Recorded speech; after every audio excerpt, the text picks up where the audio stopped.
Talk about race relations in this country every day, the racial divide, the political divide. We know what took place in Wisconsin, right? Jacob Blake shot in the back 7 times. Don't know if it was justified or not. I have no idea. And when we talk about Jacob Blake's past, the truth is it has absolutely nothing to do with what took place at that moment. Was the police officer justified or not? I don't know. We've heard from Jacob Blake's family that he'll never walk again, that he's paralyzed, that he's fighting for his life.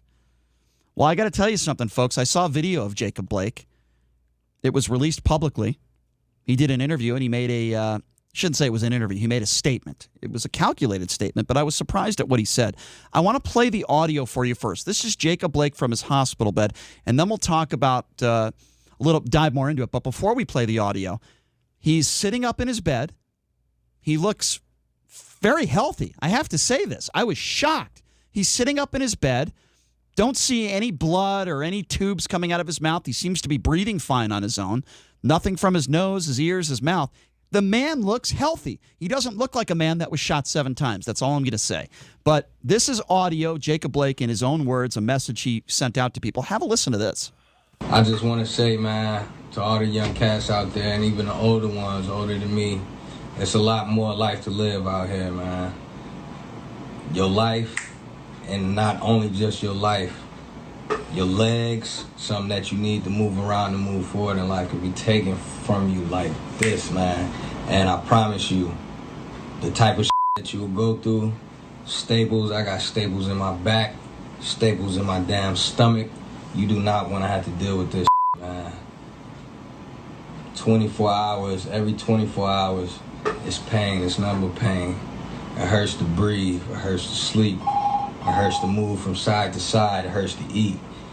Please, I'm telling you, change our lives out there. We can stick together, make some money, make everything easier for our people out here, man, because there's so much time that has been wasted. All right, so interesting comments, what he said. He didn't speak specifically, and I didn't expect him to. I would imagine his attorneys told him not to, for what took place that night. He talked about the pain he was in. Again, I have no doubt that this man is in a lot of pain, especially if he was shot 7 times, which I would imagine he is. If he is paralyzed, that's horrible. I can't imagine the pain that he's going through. All I'm simply saying is that sitting up in his bed, he looked pretty damn good to me. That's all I'm saying. I don't want to discount what he's going through. I was a little surprised. I was surprised by that. He also said in the statement, don't do what I did. So I'm not really sure what that meant.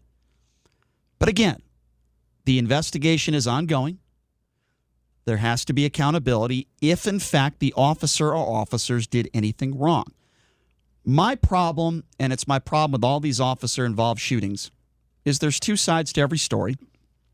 Every officer-involved shooting has different circumstances. This is not George Floyd. We know what Chauvin did was absolutely 100% wrong. And in my opinion, it was murder. But in most of these officers-involved shootings, there's 2 sides to every story, usually. Not all the time. In the Philando Castillo and the Breonna Taylor case, there was compliance. So not in every situation, if you comply, does that mean you're going to get out scot-free. But let's just be honest here, and this is what I try to say to my black friends out there that are listening. If you comply, you just give yourself a much better chance of getting out of there unscathed, unhurt, just a much better chance. So that's the start of this conversation, but it's not the end of it. The start of the conversation is comply with police no matter how you feel like the officer might be wrong. Because if, hypothetically speaking, let's just say you think you're being dealt with by a racist cop, it's never an excuse to not comply, because if you not comply, you give the officer an opportunity to shoot. How stupid can you be? And what I want to hear from our black leaders, and we'll never hear from Al Sharpton, from Jesse Jackson, from Congressman Scott, from our black leaders out there, whether you're a politician or LeBron James. Yes, you have a right to talk about social injustice. Yes, you have a right to talk about police brutality. But I believe you also have not just a right, but a duty to talk about how our young black people need to act when it comes to law enforcement. There's 2 sides to this. I'm talking about that first. You can't talk about one without the other. That's the issue. There's 2 sides to this. First issue I'm talking about is noncompliance. Second issue I'm talking about is the Derek Chauvins of the world. police brutality, misconduct. We need to talk about both, because if we don't talk about both, we're going to have a bunch of minorities all over the country that are not complying with officers. We already have that right now, Brian. It's happening all over the place. Okay, so non-compliance could happen if you're black or white. I agree. Of course it can. All I'm simply saying is this. We need to talk about both. But you're much more likely not to comply if there is a culture instilled in you that police officers are out to hurt you and not to help you. Okay, well, when you look at some of these cases, sadly, I can see why some people feel like that. Maybe it's the way they were raised. Maybe it's the way they've been treated. I can tell you, I'll speak for myself, and I'll say, if I'm a black man in society and I'm pulled over by cops 10 times a year for no reason, I'm probably not going to have a good feeling when it comes to cops either. That's not a justification for noncompliance. I'm just saying their mindset, okay? So we need to talk about both. Now, let me ask you this question. I don't care if you're white, black, a politician. How many politicians, and I'm throwing Donald Trump in here as well, can talk about both as being issues in this country? Because guess what? They are both. Noncompliance and the way we behave when it comes to law enforcement is an issue. You know what else is an issue? Racial injustice and police brutality. We need to be able to talk about both. I've never spoken to, well, I shouldn't say never. I haven't heard anybody prominent on both sides of the aisle that have gone in depth and talked about both. It's either one or the other. And that is wrong. That is not the case. Donald Trump has actually talked about how there are bad apple police officers. Yeah, that's not enough. There are chokers out there who get trigger happy under pressure situations. Right.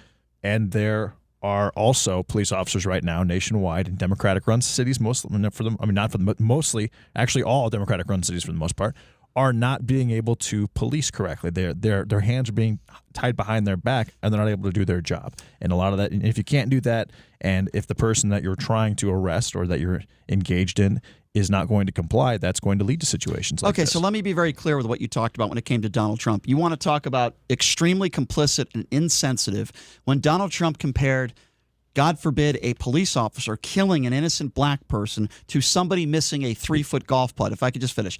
Okay, that is completely complicit, and it is absurd. Okay, when you're on a golf course and you choke, that should never be compared to a split second making a life or death situation. Okay, if you do what Derek Chauvin was, and by the way, what Derek Chauvin did was not a split second choking, missing a putt decision. It was 8 minutes putting your knee on somebody's neck when the man said he couldn't breathe. That's not missing a 3-foot putt. When I miss a 3-foot putt, or I see Dustin Johnson, that would be a bad apple. Brian, he mentioned bad apples. Well, now you're conflating again, You got to let Brian. me finish. You got to let me You're finish. comparing the choking situation to Chauvin, and that's not what. The choking situation. He specifically mentioned that to talk about what happened in Wisconsin. Okay. The bad apple situation, when you said bad apple, that would apply to Derek Chauvin. Okay, so you got to let me finish. So when you use the term bad apples, sounds nice. But as the President of the United States, and again, I'm trying to be fair on both sides here, as the President of the, because I'm calling out black leaders, but you fail to call out the President here, you need to hear the President of the United States say racism in policing should never be tolerated. What happened to George Floyd was disgusting, was utterly disgusting. There is no place in society. We don't know if that was based on race. We don't know if that was a racist. Play the buzzer again, because I think I'm up 6-0 now.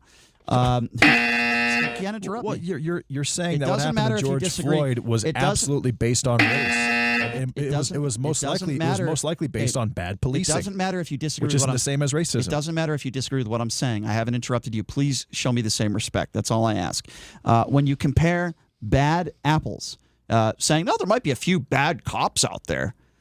That's not enough when you're the leader of the free world and you're the President of the United States. It's just simply not enough. While I believe that noncompliance, there's never an excuse for that, you also have to call out racism and police brutality. And just making a statement, and a general statement it is, and it's dismissive and there are some bad apples out there. The president should be speaking in detail about those bad apples, because it's the reason why we have protests throughout the country and tens of millions of people. Just making a statement that there are bad apples out there is not justified, and it is just not good enough.